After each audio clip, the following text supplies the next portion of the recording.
गुरु को सम्मान भागवत गीता सह शिक्षक अवसरकालीन संबर्धना। पापड़ाहांडी ब्लॉक अंतर्गत सरकारी उच्च विद्यालय कंटामाल गणेश पात्र 60 वर्ष पूर्ति चाकरी अवसर कार्यक्रम में मुख्य अतिथि गोष्ठी शिक्षा अधिकारी सौमेन्द्र भूमिक, सम्मानित अतिथि भाव अतिरिक्त गोष्ठी शिक्षा अधिकारी सुदर्शन नायक और श्यामला सीआरसीसी बाबूलाल सागर योगदान में सभापति भाव भारप्राप्त प्रधान शिक्षक विद्याधर साहू अध्यक्षतार कार्यक्रम अनुष्ठित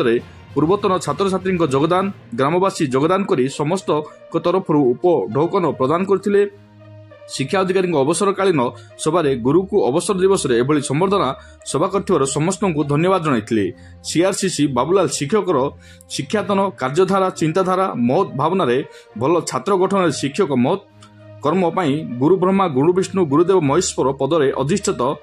मत रखिले। अवसर नेबा शिक्षक गणेश पात्र को भागवत गीता प्रदान करथिले। बैठक में सांबादिक विनोद योगदान करी गणेश पात्र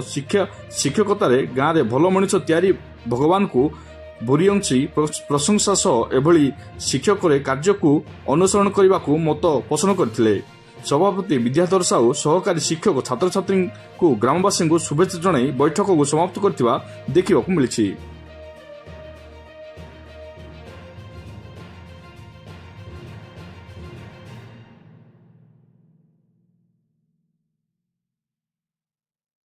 छात्र छात्री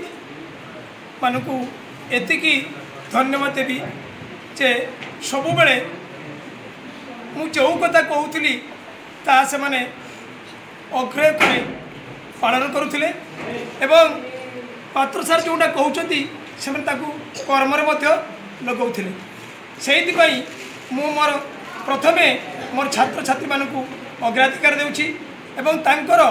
भविष्यत जीवन मंगलमय हो सुखमय हो यह प्रभु जगन्नाथ द्वारे प्रार्थना करुँ। द्वितीयतः मोर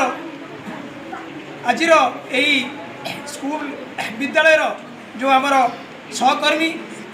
सहपाठी सहपाठिका सेमानंकर सहित मु सबु बेले मिली आसी चली आसी एवं सेमाने मध्य मो सहित सब प्रकार सहयोग करछंती एवं केमिति सबु कर्म रे सहयोग करछंती ता मु निजे अंगे अनुभूति करिछि एवं समस्त को सहकर्मी हिसाब रे मु समस्त को तांकर जीवन सुखरे कटु एवं विद्या दायिनी माँ सरस्वती गुणारे प्रार्थना करुछि सेमाने मध्य निज निजर कर्तव्य दायित्व रे आगे जातु यही मोर होछि आजिर एही विदायकालीन संबर्धना उत्सवर मुख्य लक्ष्य। सर विदायकालीन संबर्धना अवसर रे हमर गणेश चंद्र पात्र को सार पद्धति गणेश चंद्र पात्र सार विद्यालय दीर्घ 12 वर्ष पर छात्र छात्री मान शिक्षा दे आसछंती और सब वर्तमान से सब नियमित विद्यालय को आसते हस खुशी भल पाठ पढ़ाते भल